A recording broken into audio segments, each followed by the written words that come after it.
बिस्मिल्लाहिर्रहमानिर्रहीम। शुरू अल्लाह का नाम लेकर जो बड़ा मेहरबान निहायत रहम वाला है। सैयदा फ़ातिमतुज़ ज़हरा रज़ियल्लाहु अन्हा ने हदीस रसूल सल्लल्लाहु अलैहि वसल्लम सुनकर हज़रत अबू बकर रज़ियल्लाहु तआला से सुलह क्यों नहीं की, वजाहत फरमा दें। भाई पहली बात तो ये है कि ये वजाहत तो वो करे जो कहे सुलह नहीं की। हम तो कहते सुलह की थी। ये तो वजाहत वो करेगा भी सुलह क्यों नहीं की थी, जरा मन्ने के नहीं की थी। हम तो कहते की है, सुलह की है। कहाँ लिखा हुआ है? सुनन अल कुबरा लिल बैहकी, उसके अंदर ये बात मौजूद है। अबू बकर सिद्दीक़ रज़ी अल्लाह ताला अन्हु हज़रत फ़ातिमतुज़ ज़हरा रज़ी अल्लाह के घर गए। हज़रत अली रज़ी अल्लाह ताला बाहर आए, कहा हज़रत फ़ातिमा से पूछो, अबू बकर उनकी तीमारदारी के लिए आना चाह रहा है। अबू बकर रज़ी अल्लाह ताला दरवाज़े पर गए। फ़ातिमतुज़ ज़हरा रज़ी अल्लाह ने आने की इजाज़त दी। आपने उनकी तीमारदारी की और फिर उनके साथ उनके अज़मत, उनके मुकाम और मर्तबे की अहादीस सुनाई। हत्ता राज़ियत, हत्ता के अबू बकर रज़ी अल्लाह के ऊपर सैयदा फ़ातिमतुज़ ज़हरा को जब मसला मज़ीद वाज़े हुआ तो वो राज़ी हो गई और वो राज़ी होकर इस दुनिया से गई थी। ये सुनन अल कुबरा अल बैकी में है। नाराज़ रहियाँ ही नहीं, तो ये तो वो जवाब दे जो कि नाराज़ थी। दूसरा सवाल, अगर सैयदना अबू बकर रज़ी अल्लाह खलीफा बरहक थे तो सैयदना अली रज़ी अल्लाह ने 6 माह तक उनकी बैत क्यों नहीं की? तो ये तो हज़रत अली से पूछो ना, क्यों नहीं? हम तो कहते हैं इसकी वजह ये है, कहते हैं बुखारी में साफ साफ लफ्ज़ मौजूद है। मैं सारा पढ़ दूँ ना पहले। साफ साफ लफ्ज़ मौजूद हैं कि उन्होंने बैत ना करने की वजह पेश की। क्या कि ये भी तो लिख देता ना कोई। वजह ये पेश की है, उन्होंने कहा कि आपने हमें मशवरे में शामिल क्यों नहीं किया। अबू बकर रज़ी अल्लाह ने बताया कि मशवरा करने का मौका नहीं था। अब बताऊँ, मैं आपको वाक़या सुना देता हूँ। वजह क्या है? नबी पाक सल्लल्लाहु अलैहि वसल्लम इस दुनिया से गए। अब जब भी कोई आदमी इस दुनिया से जाता है तो अहले खाना की मुख्तलिफ़ ज़िम्मेदारियाँ होती हैं। एक मिसाल के तौर पर, एक को कहा जाता है यार तू कफ़न का इंतज़ाम कर, कफ़न लेकर आना, उसके सारे लवाज़मात पूरे करना तू कर दे। दूसरे को कहा जाता है यार तू तदफीन के लिए कब्र और उसकी खुदाई और दूसरी तरफ चला जा। तीसरे को कह दिया यार जब तुम गुस्ल का ज़रा इंतज़ाम करो। चौथे को कह दिया जाता है यार तुम मेहमानों को ज़रा डील करना मेहमानों के साथ। अब जो कब्र वाला है वो कहे लो जी बाकी तीन तो कब्र वाल आए नहीं, ये इतराज़ बनता है। जो कफन वाला लो जी मैं ही कफन ते लगा रहे हैं, बाकी तीन तो कफन के बारे आए ही नहीं, ये नहीं। जो जिस की जिम्मेदारी है वो उस पर पूरा उतर रहा है। अब क्या था, अलीउल मुर्तज़ा रज़ी अल्लाह तआला की ज़िम्मेदारी घर में गुस्ल की थी, क्योंकि वो आपके दामाद भी थे और क्योंकि वो आपकी परवरिश में भी थे और आपके चचा के बेटे भी थे और कई रिश्तेदारियाँ थी आपकी। अबू बकर सिद्दीक़ रज़ी अल्लाह की बारी थी कि बाहर अफराद को ज़रा मिलें बिठाएं और हालात को ज़रा कंट्रोल रखें। अचानक पता चला कि सकीफ़ा बनी बनु साइदा के महल्ले में एक बाग में अंसार इकट्ठे हो गए। अंसार के 2 कबीले हैं, औस और खजरज है। एक कबीला कह रहा है खिलाफत हम में आएगी, दूसरा कह रहा है हम में आएगी। अबू बकर रज़ी अल्लाह को पता चला तो कहने लगे चलो, उमर को साथ लिया, जल्दी जाके रोकने के लिए गए। किस लिए गए? रोकने के लिए। वहाँ अंसार कह रहे थे हमारा हक़ है, दूसरे कह रहे थे हमारा हक़ है, आपस में इख्तिलाफ़ हो रहा था। अबू बकर रज़ी ने कहा कि भाई तुम्हारी अज़मत, तुम्हारा मुकाम मर्तबा अपनी जगह पर है, तुमने इस्लाम के लिए वो कुर्बानियाँ दी जो किसी और ने ना दी। अंसार ने तो जगह दी थी, मकान दिए थे, औलादें थी, सब कुछ किया था, लेकिन मैंने अपने कानों से हदीस सुनी है, नबी अलैहिस्सलाम ने फरमाया था अल अइम्मतु मिन कुरैश, खिलाफत अंसार में नहीं बल्कि खिलाफत कुरैश में होगी। फिर आपने उन दोनों को जो उम्मीदवारान थे कहा साथ तुमने ये हदीस नहीं सुनी कि खिलाफत कुरैश में रहेगी? उनको भी याद आ गया, उफ हाँ ये तो हदीस मैंने सुनी। दूसरे को भी याद आ गया। अब फिर क्या होगा? अबू बकर रज़ी अल्लाह ने अभी कुछ नहीं कहा। अब ख़तरा ये था कि फिल वक़्त तो ये ठहर जाएंगे तो हो सकता है थोड़ी देर बाद कोई दूसरा खड़ा हो जाए, कोई तीसरा खड़ा हो जाए, कोई चौथे, इस तरह कोई मसला बन जाए। तो उमर रज़ी अल्लाह ने फरमाया कुरैश में होगी ना? फरमाया कुरैश में। तो फरमाया अबू बकर तुम कुरैश में हो और तुम्हें नबी अलैहिस्सलाम ने अपने मुसल्ले पे खड़ा किया है, मैं फ़ौरन आपकी बैत करने के लिए तैयार हूँ। बैत की। जब आपकी बैत की सारे अंसार ने फ़ौरन बैत कर ली। ये बैत अचानक हुई है, इस मौके पर फुलां के बुलाकर लाओ मशवरा करें, ये मौका ही नहीं बन सका। अली रजी अल्लाह तआला ये चाहते थे कि भाई मुन्नू भी नाल बुला लेंदे, मेरा भी मशवरा ले लेते। उनकी बात अपनी जगह पर ठीक है कि उनका मर्तबा इतना था, लेकिन हालात ऐसे बन गए कि मौका ना मिल सका। इसके बावजूद सही बुखारी को उठा के देखो, अबू बकर रजी अल्लाह की फजीलत का तज़किरा किया और उनके दर्जात को बताया तो हज़रत अली रजी ने बताया, और उनसे पूछा गया अली रजी से बताओ रसूलुल्लाह के बाद रूए ज़मीन पे सबसे अफजल कौन है? कहा अली का अकीदा है कि अबू बकर अफजल है। सही बुखारी में। तो ये भी तो बातें बुखारी से पढ़ो ना। हाँ, एक बंदा समझता है कि मुझे नहीं बुलाया गया, उसे इख्तिलाफ था, 6 महीने बाद उन्होंने क्या कर ली? सुलह। फिर वही बात, सुलह किसने की? अली ने। बैत किसकी की? अबू बकर सिद्दीक की। वो राज़ी हो गए। आज 1400 साल बाद तेरे दिल में उन्हों की बुग़्ज़ क्यों है? तू राज़ी क्यों नहीं होता? अगर अली रज़ी अल्लाह राज़ी हैं और वो उनके साथ सारी ज़िंदगी लगे रहे, फिर तू उनके साथ इख्तिलाफ क्यों करता है? वो 2 साल बाद में खलीफा रहे ना, 2.5 साल खिलाफत रही, उन्होंने तो कभी इख्तिलाफ नहीं किया। तुम्हें किसने हिम्मत दी, ये जुर्रत दी इख्तिलाफ करने की? और आप वाज़ेह है, नबी अलैहिस्सलाम ने अपने मुसल्ले पे किसको खड़ा किया था? अबू बकर रज़ी को। बुखारी में एक औरत आई, कोई बातचीत की, आपसे कुछ मांगा, कुछ माल मांगा, आपने फरमाया दोबारा आना। कहने लगी अगर मैं आई और आप दुनिया में हुए ही ना तो? आपने फरमाया अगर मैं ना हुआ तो अबू बकर को मिल लेना, मेरे बाद अबू बकर ही है रज़ी अल्लाह तआला। तो ये कहा है, आपने कहा है, और मैंने हदीस पहले आपको सुनाई है। जब आपसे पूछा गया सबसे अफजल कौन, आपको ज़्यादा पसंदीदा कौन? आयशा। फिर कौन? मर्दों में? उसके बाद। तो ये बात वाज़ेह है। तो अगर उन्होंने 6 महीने के अंदर ये समझा, और वैसे मैं नहीं कहता, लेकिन जो इतराज़ करते हैं ना, भाई इतराज़ रहते अबू बकर पर होना चाहिए कि अली पर होना चाहिए? मैं नहीं करता। एक आदमी ने बैत नहीं की तो बैत ना करना अच्छी बात है कि बुरी बात है? गलत है ना। बैत खलीफा की क्या करनी चाहिए? करनी चाहिए। बाद में उन्होंने की है ना, तो फिर गलती किससे हुई? हज़रत अली से। तो निकाली किसकी जा रही है? अबू बकर की। ये अजीब चीज़ है।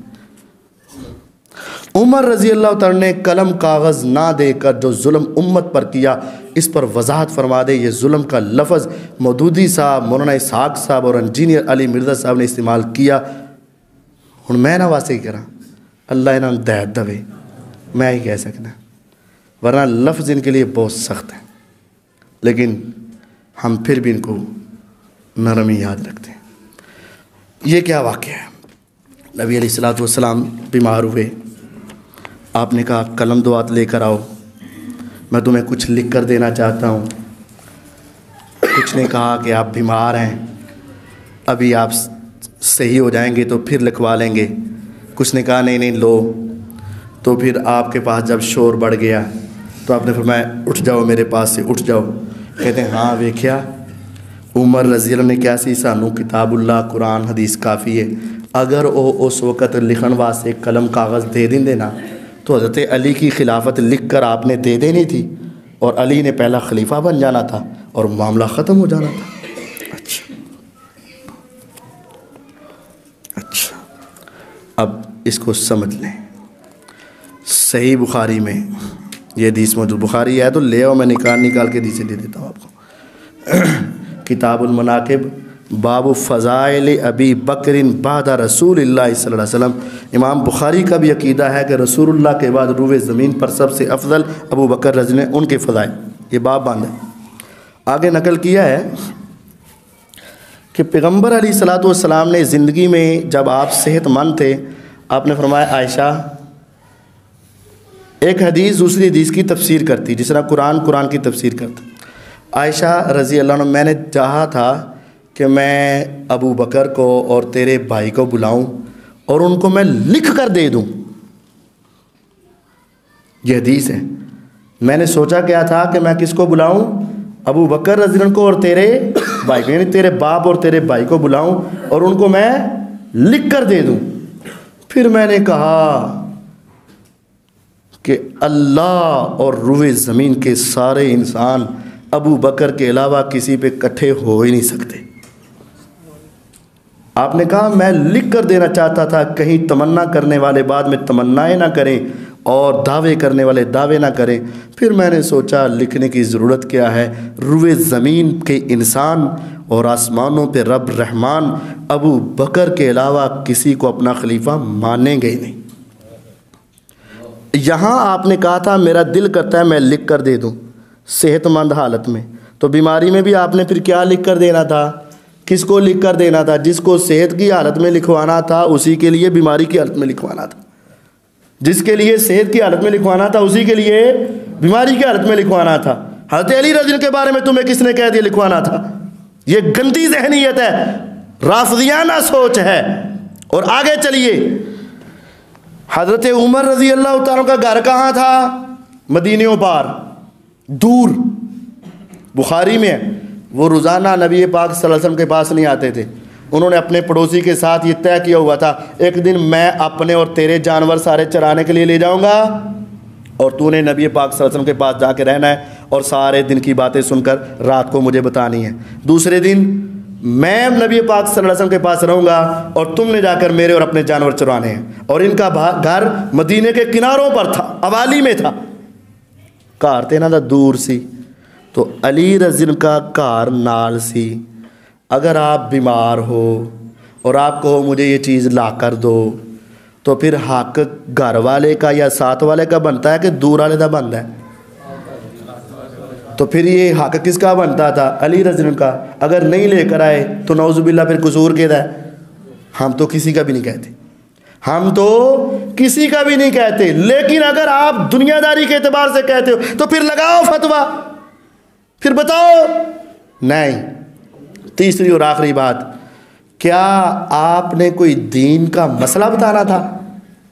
अगर दीन का मसला बताना था तो क्या रुक गया और दीन नामुकम्मल हो गया? अगर कहो नामुकम्मल है तो कुरान की आयतें तुम्हारा इनकार करती हैं। अगर कहो कि दीन मुकम्मल है तो फिर इसका मतलब यही है कि जो आपने पहले मुसल्ले पे खड़ा करके समझा दिया था वही लिखना चाहते थे, फिर आपने नहीं लिखा, बस बात ख़त्म। अगर आप एतराज़ करते हो, आखिरी बात सुन लो। अजी नहीं नहीं नहीं नहीं कारी साहब डंडी ना मारो की भी हज़रत उमर ने लिखन नहीं सी दिता की लिखना सी हज़रत अली दी खिलाफत। अच्छा तेनू यह पता है जब उमर रज़ी अल्लाह तआला अन्हु शहीद हुए थे, सही बुखारी में 2700 नंबर हदीस, उमर रज़ी अल्लाह शहीद हुए थे, उनकी मैयत पे खड़े होकर अली ने क्या कहा था रज़ी अल्लाह तआला?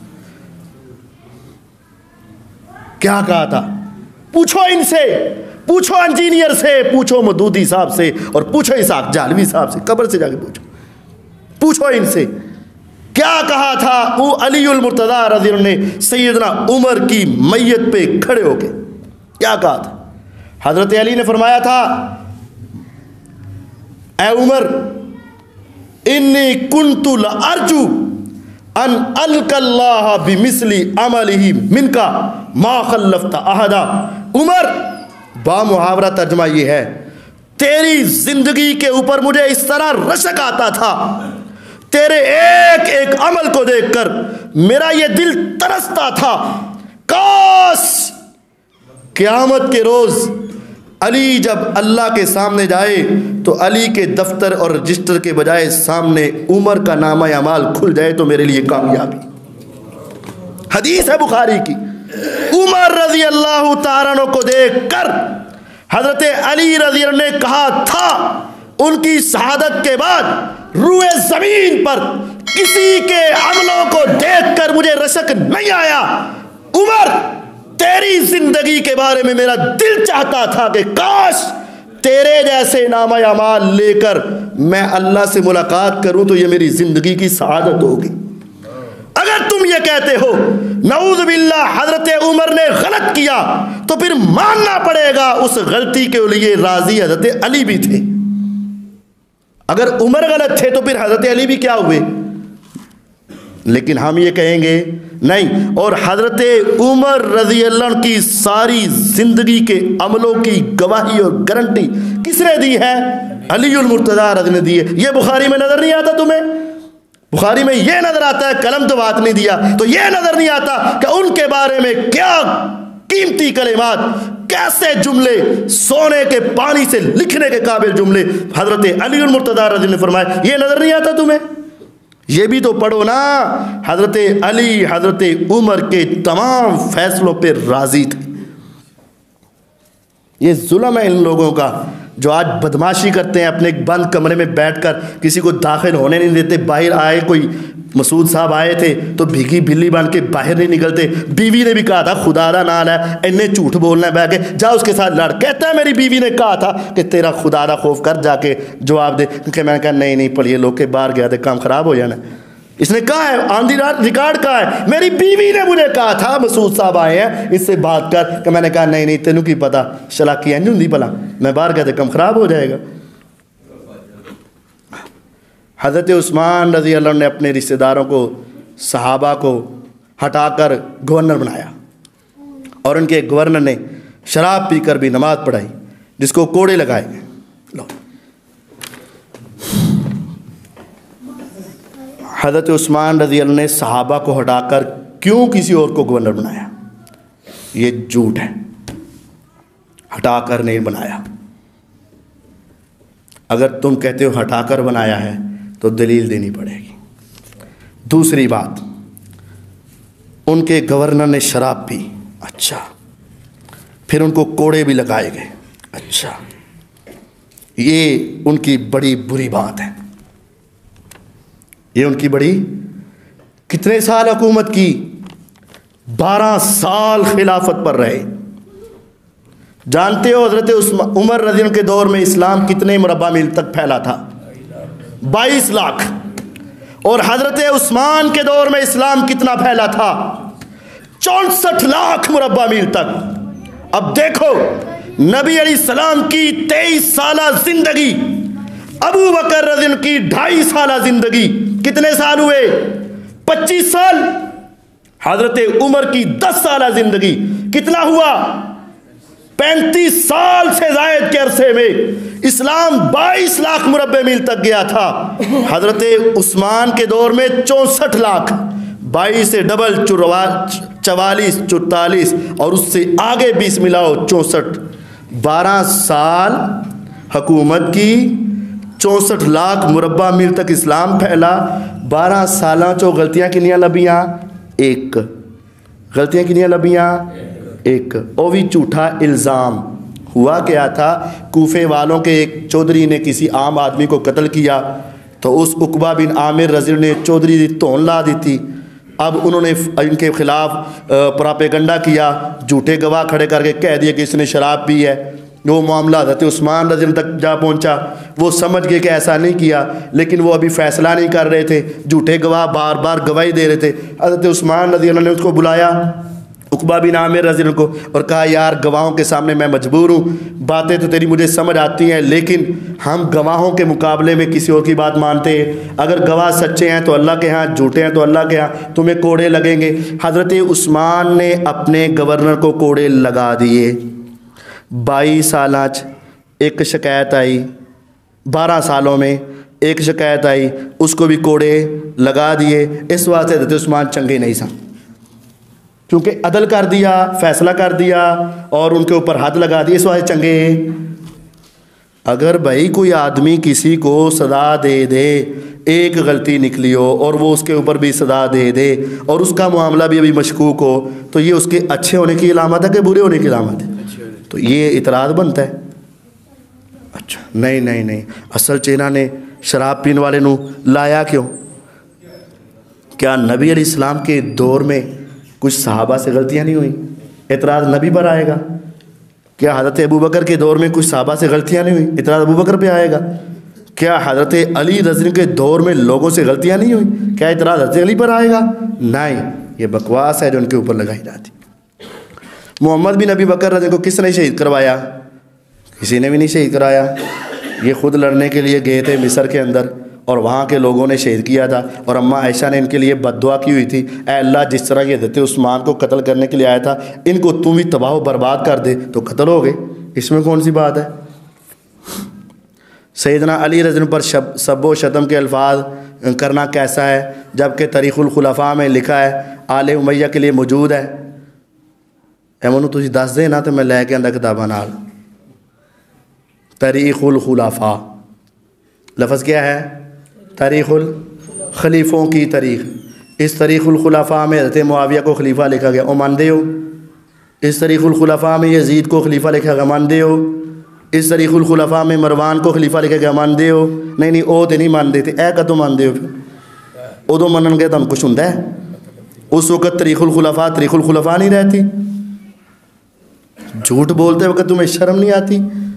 ये तारीख़ुल खुलाफा क्या है? इमाम स्यूती की किताब है।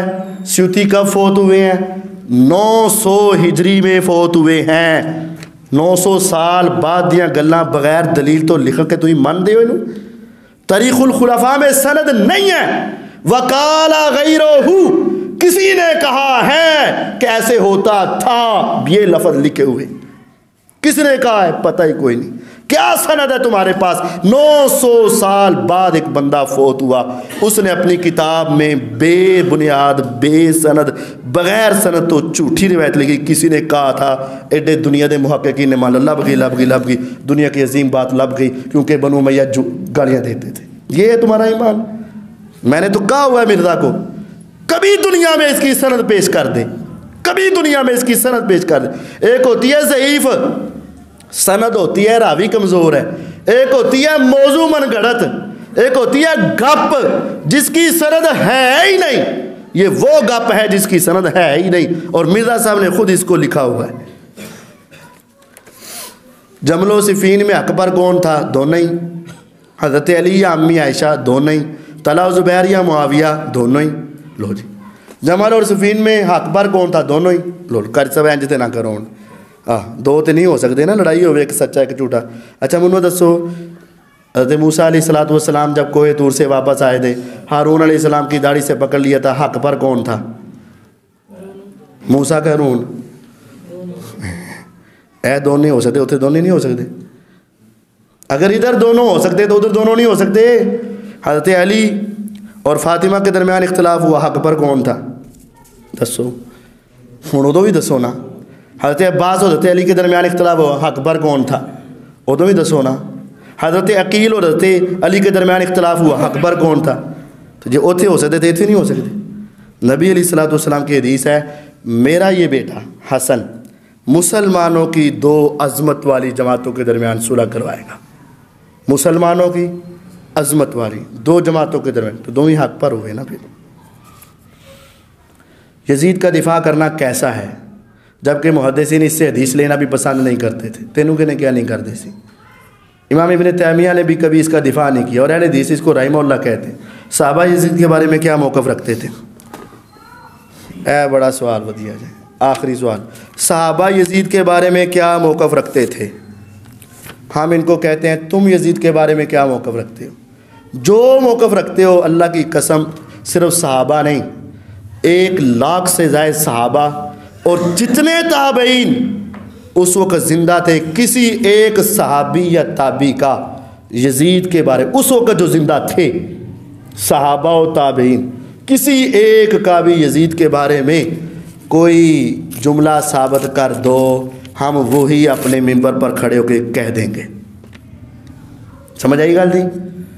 उस वक़्त हज़रत हुसैन रज़ी उनके बेटे ज़िंदे थे, उनकी बहनें ज़िंदा थीं, अहले बैत ज़िंदा थे, सहाबा ज़िंदा थे, ताबईन ज़िंदा थे। किसी एक सहाबी से बासंदे सही जिसका इनकार ना किया गया, जिसका इनकार ना किया गया। एक पेश करना है इन्होंने, उन्होंने पता है वह इनकार अगे ही हज़रत मुहम्मद बिन हनफिया ने कहा, तू गलत कह रहा है, मैं अपनी अखा ना वेख्या, इंज नहीं है। जिसका इनकार ना किया गया हो, किसी एक सहाबी और ताबी का पेश करो, हम वही कलिमात अपने मिंबर पर कह देंगे। लेकिन नहीं है, दिफा दफू की गल नहीं है। बात यह है, यजीद हज़रत अहले बैत के मुकाबले में कख भी नहीं। यजीद जो है अहले बैत के मुकाबले में, तो तुसी यजीद के मुकाबले कख भी नहीं, यह भी याद रखो। क्यों? वो ताबी है। अहले बैत के मुकाबले में यजीद की 0 से भी नीचे हैसियत है अहले बैत के मुकाबले में, और तुम उनके मुकाबले में कुछ नहीं। जिसके हाथ पे साहबा ने बैत की, तुम्हारी क्या औकात है? पता है यजीद की बीवी कौन है? मुझे बताओ यजीद की बीवी कौन है? किसी से पूछो, ये यजीद को तान देता है, लानते बेचता है, उससे को पूछ, बता यार, ठहर जा जरा मनु, यजीद की बीवी का नाम दस, उसका खानदान बता। सुनो, यजीद की बीवी कौन थी? हजरत अली रज़ी के भाई का नाम है जाफ़र, सुना है ना, जाफ़र तैयार। उनके बेटे का नाम ओन, उनके बेटे का नाम अब्दुल्ला, उसकी बेटी यजीद की बीवी थी। किसके ख़ानदान से? जाफ़र के ख़ानदान। किसकी पोती या नवासी लगी? हज़रत अली रज़ी अल्लाह की। रिश्तेदारी किसकी थी? हज़रत अली की। हज़रत अली के भाई के बेटे ने अपनी बेटी यजीद के साथ ब्याही थी। क्या तुम ये तसव्वुर करोगे वो जानी शराबी डाकू के साथ अपनी बेटियां अहले बैत देते हैं? अगर दी है तो वो जानी शराबी डाकू नहीं है, अगर डाकू होता तो वो कभी देते ना। समझ लगी है बात की? पूछो इनसे, पूछो इनसे कि यजीद की बीवी किस खानदान से। नहीं जी, वो पहला सही होएगा, बाद चो खराब हो गया। चलो बाद चो खराब हो गया, बाद चो अलहदा हो गई सन, फिर भी दसो ना कि बाद चो अलहदा हो गई सन। जब वो उसके बाद भी उसके घर में ज़िंदा रही और उसके घर में आबाद रही हैं, इसका मतलब यह है कि वो समझती थी कि इसका कसूर नहीं। हज़रत उस्मान रज़ी अल्लाह की शहादत में बैत रिज़वान वाले शामिल थे और नबी सल्लल्लाहु अलैहि वसल्लम के दौर की छड़ी किसने तोड़ी और मिंबर से किसने उतारा?